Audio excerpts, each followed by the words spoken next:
جنگ کا اعلان کیا ہے جو سودی کاروبار کرتے ہیں۔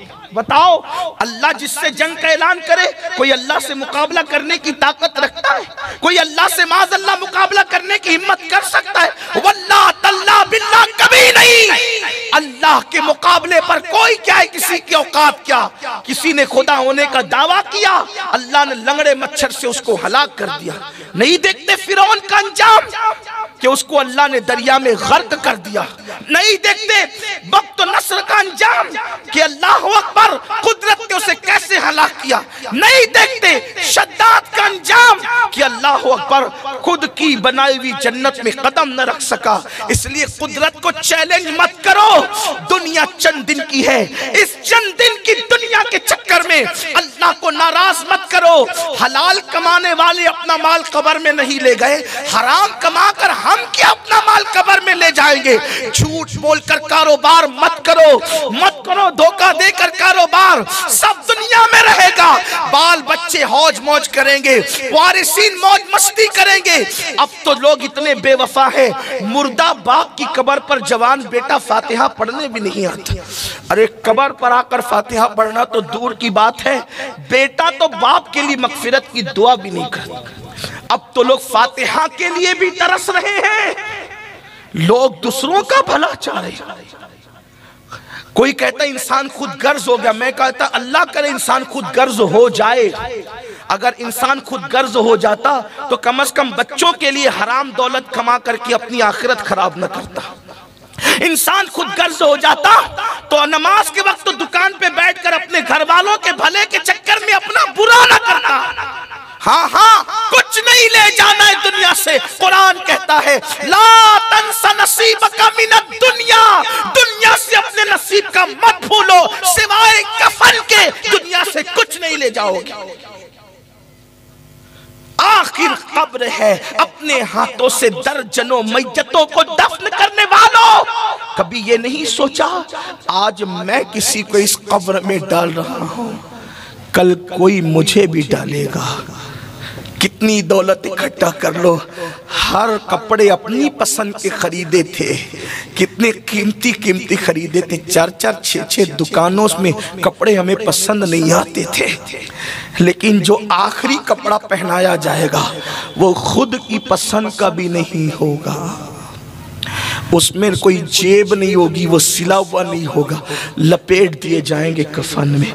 عمل اچھے ہیں تو ٹھیک ہے، ورنہ وہ کفن بھی آگ بنے گا، اس کفن کو بھی آگ کی شکل دے دی جائے گی، اوپر مٹی، نیچے مٹی، دائیں مٹی، آگے مٹی، پیچھے مٹی۔ کن کے لیے؟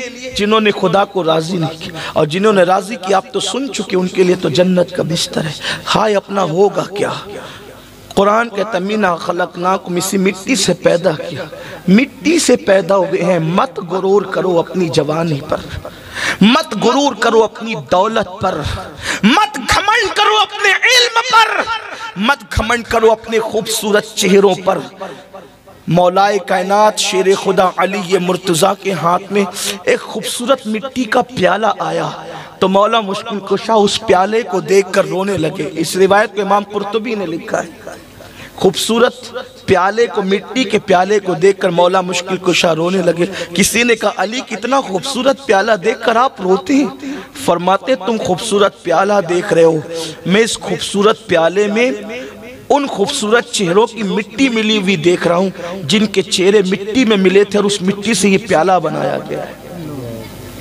کسی صوفی بزرگ نے فرمایا تھا کہ زمین سے خوبصورت پھول یوں ہی تھوڑی کھلتے ہیں، زمین سے خوبصورت پھول یوں ہی تھوڑی کھلتے ہیں، کتنے گلاب سے چہرے زمین میں ملتے ہیں تب کہیں جا کر خوبصورت پھول کھلتے ہیں۔ اسی لیے تو خوبصورتی کو دیکھ کر لوگ مسکراتے ہیں۔ یہ بلبل پاگل ہوا ہے کہ یہ پھولوں کو دیکھ کے روتا ہے؟ یہ پھول دیکھ کر کیوں روتا ہے؟ ہم پھول کا حسن دیکھتے ہیں، بلبل پھول میں ان خوبصورت چہروں کی مٹی دیکھتا ہے جو اس مٹی میں مل کر کے پھولوں کو جنم دیتے ہیں۔ سوچو تو صحیح اپنی مٹی کا حال کیا ہوگا۔ اپنی دنیا کی فکر کرنے والوں، اپنی قبر کا اسی مٹی سے پیدا کیے گئے، اکڑ کر زمین پہ چل رہے ہیں، دولت پہ اترا رہے ہیں، کسی کو کچھ نہیں سمجھ رہے ہیں، اللہ کو بھول چکے ہیں، رسول اللہ کے قانون کو پیٹ کے پیچھے ڈال چکے، داڑیاں مڈا کر گٹروں میں پھینک رہے ہیں۔ آج کل لڑکیوں کا حسن ہی سب کچھ ہو گیا، گانے بازی سب کچھ ہو گئے، مسجد سے دین سے دوری سب کچھ ہو گئی۔ یاد رکھنا منا خلقناکم، امام غزالی رحمت اللہ علیہ لکھتے ہیں، میرے استاد نے دیکھا ایک جوان بہت تکبر سے گھمنڈ سے زمین پہ اترا کے چل رہا تھا۔ آج کل کے لڑکے بڑے گھمنڈی طور پہ چلتے ہیں، ایئرپورٹ پہ دیکھیں، اسٹیشن پہ دیکھیں، وہ کچھ اگر ان کے بازو تھوڑے سے موٹے ہو جائیں نا، مسل ان کے اگر پھول جائیں تو اس پر پتیاں پھول خدا جانے کیا کیا بناتے، اس پر بھی اور پھر کمر پر بھی۔ اب تو کمر بھی کھول کے چل رہے ہیں کہ دیکھیں کہ میں کتنا خوبصورت ہوں۔ اس دور میں کوئی بیل بوٹا تو نہیں تھا، لیکن وہ اپنے مسل پر بازو پر جو ہے اور اپنے موٹے جسم پر اترا کے چل رہا تھا۔ امام غزالی کہتے ہیں میرے استاد نے کہا بیٹے اکڑ کر مت چل، اکڑ کر چلنا زیب نہیں دے، تکبر صرف اللہ کی شان ہے، بندے کے لیے اس کی اجازت نہیں ہے۔ لیکن وہ جوان ہی کیا جو بات سن لے، جوان تو اپنے آپ کو دل ہوشیار سمجھتے ہیں نا، پلٹ کر کہا آپ نہیں جانتے میں کون ہوں، اپنی اصلاح کرنے کی بجائے کہتا ہے آپ نہیں جانتے میں کون ہوں۔ وہ امام غزالی کے بھی استاد تھے، پلٹ کر کہا بیٹے اچھی طرح جانتا ہوں تو کون ہے، بہت اچھی طرح جانتا ہوں تو کہا بتائے میں کون ہوں۔ فرمایا سن، تیری ابتدا منی کا ناپاک قطرہ ہے، نطفہ ہے تیری ابتدا، اور تیری انتہا قبر کی سڑی ہوئی مٹی ہے، یہی تیری حقیقت ہے۔ جو ناپاک قطرے سے پیدا ہوا ہو اور قبر میں بدبودار مٹی بن جائے، اسے اکڑ کر چلنے کا حق کیا ہے؟ اگر خدا کو راضی نہ کر سکے تو کتے کی مٹی میں اور انسان کی مٹی میں فرق کیا ہے؟ انسان اگر خدا کو راضی نہ کر سکا تو جانور سے بہتر نہ ہو سکا، اور اگر خدا کو راضی کر لے تو اللہ اسے فرشتے سے بہتر مرتبہ عطا کر دیتا۔ اس کی رضا کی بات ہے، اگر گھٹے تو فقط مشت خاک ہے انسان۔ انسان کی حقیقت کیا ہے؟ اگر گھٹے تو فقط مشت خاک ہے انسان، اور اگر بڑھے تو اس عطے کونین میں سما نہ سکے۔ بڑے تو پھر کونین کی وسعت سمٹ آتی ہے اس کے وجود میں، اتنا بڑا ہے، اور گھٹ جائے، کردار اچھا نہ، اخلاق اچھا نہ، بولی اچھی نہ، جو ماں بہن کی گالیاں دیتے ہو انہوں نے خدا کو کب منانا ہے؟ غریب نواز کا مہینہ شروع ہو گیا، عرس کے ایام شروع ہو گئے۔ سرکار غریب نواز اپنے ملفوظات میں کہتے ہیں جس نے کسی مومن کو گالی دی توبہ سے پہلے مر گیا تو مجھے ڈر لگتا ہے کہ کہیں وہ کافر ہو کر نہ مرے، اس کا ایمان نہ۔ کتنی مومنوں کو تو اپنی جگہ ہے، خود کی بیوی کو لوگ گالی دیتے ہیں، ماں بہن کی گالیاں بیوی، اور اسی کو مردانگی سمجھتے ہیں۔ مردانگی گالی دینے کا نہ، وہ بزدل ہے جو بیوی کو گالی دیتا ہے، وہ بزدل ہے جو بیوی کو مارتا ہے۔ مردانگی کس سے کہتے ہیں پتہ ہے؟ جانے مردانگی کی طرف دیکھو، ام المومنین حضرت عائشہ صدیقہ فرماتی ہیں کہ میرے نبی نے اپنی بیویوں میں کبھی کسی بیوی کو ڈانٹا تک نہیں، کسی کو نہیں ڈانٹا، بلکہ الٹ ہم یہ کرتے تھے، خود ہی لڑتے تھے، ناراض ہو کے بیٹھ جاتے تھے، حضور ہمیں منانے کے لیے تشریف لایا کرتے تھے۔ یہ حضور کا کردار ہم سب بھول گئے۔ تو بات دور نہ نکل جائے، عرض کر رہا تھا کہ قبر میں کون کون کس کس عالم میں رہا، اور واللہ یہ صرف عبرت کے لیے ہے اور کوئی بات نہیں۔ ایک حدیث پاک آپ نے وہی بار بار سنی ہے، ایصال ثواب کے باب میں، تھوڑا سا اس کو دوسرے پیرا ہے۔ حدیث کا یہ معجزہ ہے، اعجاز ہے حدیث کا، کہ حدیث کو آپ جس اینگل سے دیکھیں گے اس میں سے آپ کو عبرت کا وہ پہلو نکلتا ہوا نظر آئے۔ میں سوچتا ہوں جب غالب اور اقبال کی شاعری میں اتنی معنویت ہے تو حضور علیہ السلام کا کمال کی معنویت کا عالم کیا ہوگا؟ میرے امام کہتے ہیں فصحا عرب کے بڑے بڑے تیرے آگے یوں ہے دبے لچے، کوئی جانے منہ میں زبان نہیں بلکہ جسم میں جان نہیں۔ غافل ہو کر بیٹھے ہیں، غیبت کر رہے ہیں، چگلیاں کر رہے ہیں، حرام کھا رہے ہیں، ریاکاری کے طور پہ نمازیں پڑھ، لوگ پہلے تو پڑھتے نہیں، پڑھتے تو دکھاوے کے لیے پڑھتے، اللہ ماشاءاللہ، غسل بھی صحیح نہیں ہے، وضو بھی صحیح نہیں ہے۔ وہ حدیث پاک سن لے جس کو بطور مفہوم عرض کر رہا ہوں۔ ایک صحابی ہے، ان کا نام حضرت سعد ہے، ایک صحابی رسول، ان کا نام سعد ہے، سعد. اور وہ سعد ایسے صحابی ہیں جن کو اللہ کے رسول صلی اللہ علیہ وآلہ وسلم نے سید الانصار کا لقب عطا فرمایا. یہ کسی اسٹیج کے ناظم کا دیا ہوا لقب نہیں ہے کس کو بھی کچھ بھی بنا دے، نہیں، سید الانصار اللہ کے رسول ان کو لقب دے رہے ہیں، یعنی انصار کا سردار سید الانصار. ان کو خوش نصیب صحابی تھے، ان کا وصال اللہ کے رسول علیہ السلام کی ظاہری حیات میں ہو گیا.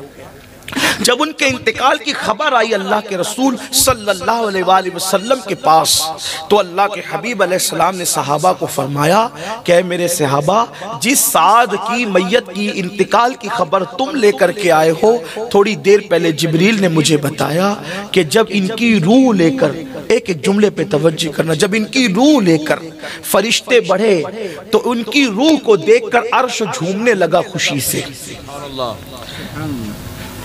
عرش پر دھومیں مچے، وہ مومن صالح ملا. عرش پر دھومیں مچے، وہ مومن صالح ملا.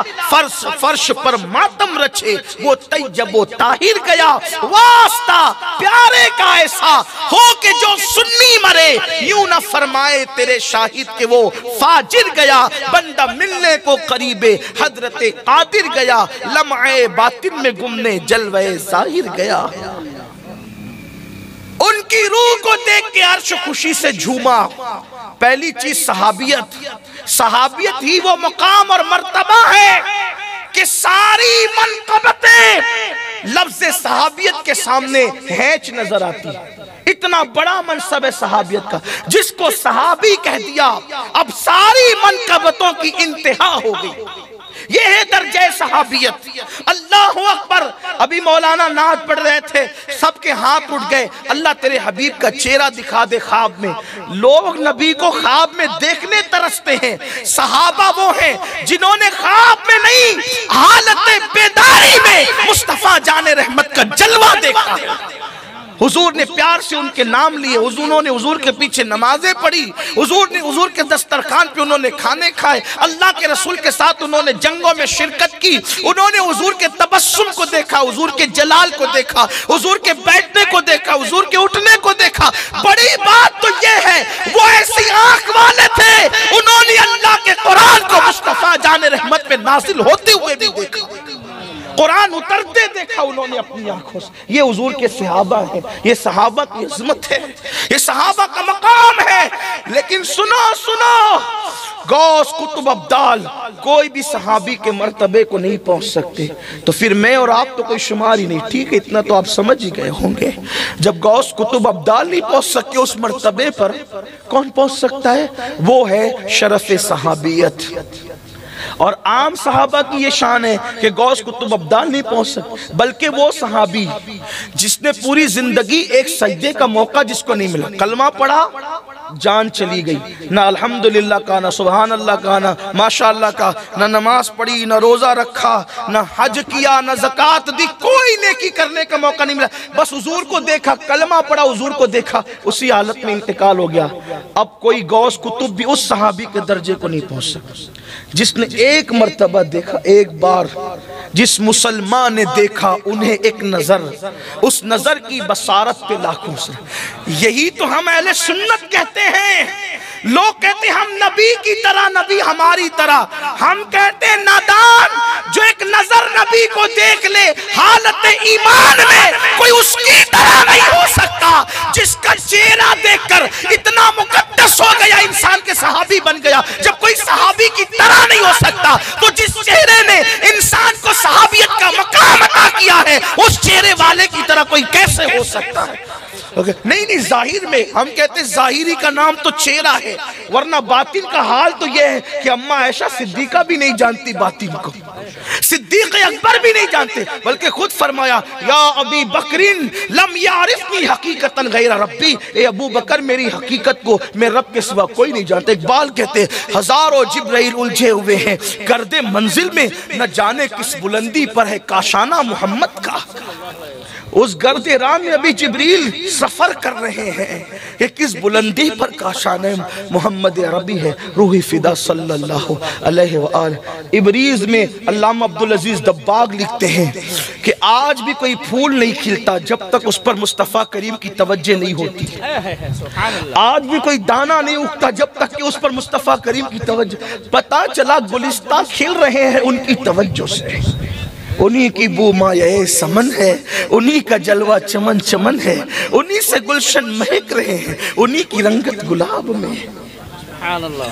وہ بڑی شان والی ذات ہے جس کا چہرہ قدرت پیار سے تکتا ہو، اس چہرے والدعا کی شان کیا ہو، جس کے مانگ نکالنے کی اداؤں پہ قسم اٹھائی جاتی ہو، اس رخ والدعا کی شان کیا ہو۔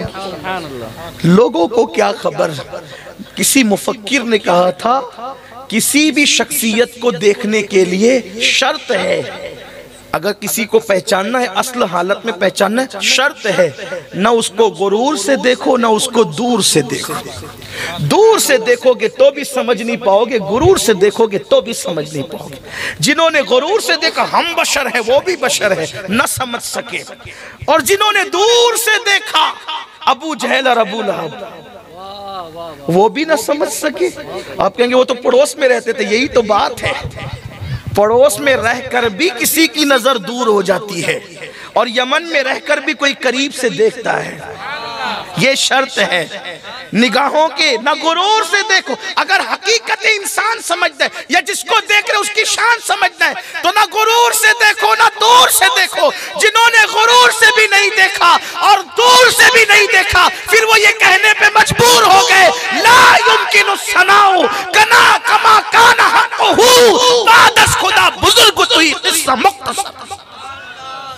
جنہوں نے غرور سے دیکھا انہوں نے یہ کہا یہ تو ایلچی ہے، یہ تو ڈاکیہ ہے، اور یہ تو اللہ اور یہ فلاں ہے۔ جنہوں نے نہ دور سے دیکھا نہ غرور سے دیکھا وہ کہتے ہیں سرور کہوں کہ مالک و مولا کہوں تجھے، باغ خلیل کا گل زیبا کہوں تجھے، لیکن رضا نے ختم سخن اس پہ کر دیا، خالق کا بندہ خلق کا آقا کہوں تجھے۔ تو بات چلی تھی اور وہ دور سے نکل گئی۔ عرض یہ کرنا چاہتا ہوں کہ حضور علیہ السلام نے ان کو سید الانصار کا لقب دیا اور ان کے بارے میں کہا کہ ان کی روح کو دیکھ کر عرش جھوما۔ پھر سرکار نے کہا اس کا جنازہ تیار کرو، ہم خود اس کے جنازے میں شرکت کریں گے۔ اب بتائیں جس کے جنازے میں جان عبادت شرکت کرے، جس کے جنازے میں جان دعا شرکت کرے، جس کے جنازے میں جان ایمان شرکت کرے، ارے نام جنازے پہ پڑ جائے تو میت کی مغفرت ہو جاتی ہے۔ حضور جس جنازے میں آ جائیں اس جنازے کی شان کیا۔ تیسری فضیلت ان کی یہ، پہلی فضیلت تو صحابی، دوسری فضیلت کے سید الانصار کا لقب، تیسری فضیلت عرش ان کی روح کو دیکھ کے جھوما، چوتھی فضیلت یہ کہ ان کے جنازے میں آقا نے فرمایا 70,000 فرشتوں نے شرکت کی۔ اور محدثین اکثر لکھتے ہیں یہ 70,000 17,000 10,000 100 یہ جو الفاظ آتے ہیں اس میں یہ 1 2 4 5 گنتی کا نہیں ہوتا۔ اکثر محدثین کا یہ نظریہ ہے کہ جس میں 70 کہا جائے یا 100 کہا جائے یا 700 کہا جائے یا 10 کہا جائے تو اس میں کثرت دکھانا مقصد ہوتی ہے، گنتی بتانا مقصد نہیں ہوتی۔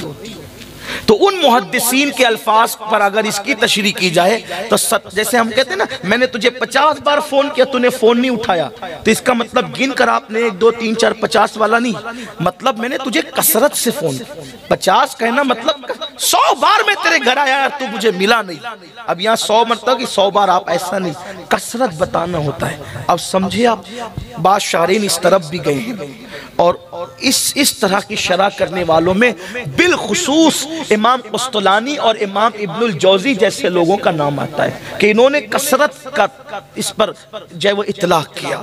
کثرت آقا فرماتے 70,000 لوگ فرشتوں نے اس کے جنازے میں شرکت کی، یعنی کثرت سے فرشتوں نے شرکت کی۔ ٹھیک 4 فضیلت۔ 5ویں فضیلت یہ کہ حضور نے خود شرکت کی۔ واللہ فرشتوں کا جنازے میں آنا اتنی فضیلت نہ تھی جتنا حضور کا جنازے میں آنا فضیلت تھی، کیونکہ اب کسی اور کے جنازے میں بھی تو فرشتے آ سکتے ہیں لیکن یہ شان کہ حضور جس کے جنازے میں آئے۔ یہ فضیلت خاص ہے. لیکن اب سنو اور دل کے کانوں سے سنو, ایمان لگتی بات سنو. سنیو, بہت غافل ہو گئے, بہت غافل ہو گئے. نمازوں کا حال یہ ہے کہ جمعہ میں بھی خطبے کے ٹائم پہنچتے ہیں, اور غرور اور گھمنڈ کا حال یہ ہے کہ ہم جنت میں نہیں جائیں گے تو کون جائے. مجموع الزوائد کی روایت ہے, جنت لکھا کر نہیں لائے ہو. اللہ کے رسول صلی اللہ علیہ وآلہ وسلم فرماتے ہیں, جو اپنے آپ کو قطعی اور یقینی طور پہ جنتی سمجھے, میں محمد اعلان کرتا ہوں کہ وہ جہنمی ہے. جن کو جنت کی بشارتیں دی گئی وہ مصلی پہ روتے, جن کے بستر پہ قرآن نازل ہوا وہ مصلی پہ روتے, اور جن کو کلمے کا کہ صحیح تلفظ یاد نہیں ہے وہ مغرور ہے کہ ہم جنت میں نہ جائیں گے تو کون جائے گا. کس بلا کی میں سے ہے سرشار ہم, دن ڈھلا ہوتے نہیں ہوشیار ہم. آؤ سنیو, اللہ کی بارگاہ میں پلٹو. حرمت والا مہینہ شروع ہو گیا ہے, ماہ رجب کا مہینہ شروع ہو گیا. ڈرو اللہ سے, پلٹو اللہ کی طرف, رجوع کرو اللہ کی طرف. سعد رضی اللہ تعالیٰ کے جنازے میں حضور نے شرکت کی. المختصر یہ حضرت سعد کو قبر میں رکھ دیا گیا, حضرت سعد کو قبر میں رکھ دیا گیا, مٹی برابر کر دی گئی. صحابہ بیٹھ گئے, اللہ کے رسول قبر پر کھڑے رہے. حضور علیہ السلام قبر پر کھڑے تھے. کھڑے کھڑے صحابہ نے دیکھا حضور علیہ السلام کے چہرے پر کچھ افسردگی کے اور بظاہر غم کے آثار ظاہر ہوئے. چونکہ صحابہ کی عادت تھی وہ حضور ہی کو دیکھتے رہتے تھے, تو جب دیکھا کہ حضور کے چہرے پر بظاہر پریشانی کے آثار ہیں, صحابہ بھی پریشان ہو گئے. صحابہ کہتے پھر حضور نے کہا اللہ اکبر, اللہ اکبر, سبحان اللہ, سبحان اللہ, اللہ اکبر, اللہ اکبر. حضور نے تسبیح پڑھی, تکبیر پڑھی, اللہ کی حمد کی. پھر تھوڑی دیر گزری تھی کہ حضور علیہ السلام کا چہرہ خوشی سے کھل اٹھا. پہلے چہرے پہ افسردگی, پھر چہرہ کھل اٹھا. اگر مائیں اور بہنیں موجود ہیں تو ان کی بھی توجہ. پہلے چہرے پہ افسردگی, اس کے بعد چہرہ کھل اٹھا. صحابہ نے پوچھا آقا ہمارے ماں باپ آپ پہ قربان, یا رسول اللہ ہم نے دیکھا کہ آپ کے چہرے پر سعد کی قبر پر جب آپ کھڑے تھے تو افسردگی کے آثار تھے, پھر چہرہ کھل اٹھا. اب میرے آقا نے کیا جواب دیا سنیں, یہ چھٹی فضیلت. فرمایا تمہارے اس نیک بھائی پر, یعنی حضور جس کو نیک کہہ دیں, معجزہ میرے نبی کا کہہ دیا تو ہو گیا, آپ نے قطرے کو دریا کہہ دیا تو ہو گیا. حضور جس کو نیک کہہ دے, اب اس کے نیک ہونے میں کوئی شک نہیں ہے. جو ان کے نیک ہونے میں شک کرے, اب مجھے اس کے نیک ہونے میں شک ہے, چاہے وہ کتنا ہی نیک کہلاتا ہو. حضور نے کہا تمہارے اس نیک بھائی پر, یہ نیک حضور کہہ رہے ہیں. اور دوسری بات, تمہارے اس نیک بھائی پہ قبر تنگ ہو گئی تھی اور قبر اس کو چاروں طرف سے دبانے لگی تھی. اب سنیو, تھوڑا احساس کرنا. سید الانصار, روح کے آنے پہ عرش کا جھومنا, حضور کا جنازے میں شریک ہونا, فرشتوں کا آنا, حضور کا نیک کہنا, اور کیفیت کیا, صرف تعلیم امت کے لیے, تعلیم امت کے لیے بات بتائی گئی. کس کی بات ہو رہی ہے؟ کسی پیر کی بات نہیں ہو رہی ہے, کسی فقیہ کی بات نہیں ہو رہی ہے, کسی محدث کی بات نہیں ہو رہی ہے, کسی حاجی نمازی غازی کی بات نہیں ہو رہی ہے. صحابی رسول جہاں منقبتوں کی انتہائی گلدستہ ہے, اللہ کے حبیب فرما رہے تمہارے اس نیک بھائی پر اس کی قبر اس کو چاروں طرف سے دبانے لگی. حدیث پاک کا مفہوم ہے, قریب تھا کہ اس کی پسلیاں آپس میں دوسرے سے مل جاتی. یہ منظر دیکھ کر میرے چہرے پر افسردگی کے آثار ظاہر ہوئے. سنیو, سوچے تو کوئی ثابت کر سکتا ان کی نماز بھی چھوٹی تھی, کوئی ثابت کر سکتا ان کے چہرے سے داڑھی بھی منڈی تھی, کوئی ثابت کر سکتا ہے. اللہ اللہ, جن آنکھوں کو خدا پیار سے تکتا ہے, خدا ان کو کس پیار سے دیکھتا ہے جو آنکھیں ہیں محو لقائے محمد. میری قوم کے جوانوں سوچو, کس نیک ہستی کا ذکر ہو رہا ہے. غوث و خواجہ کی بات نہیں ہو رہی ہے, غوث و خواجہ جنہیں آقا مانتے ہیں, غوث و خواجہ جنہیں آقا. کتنی غفلت ہے, کس کا ذکر ہو رہا ہے؟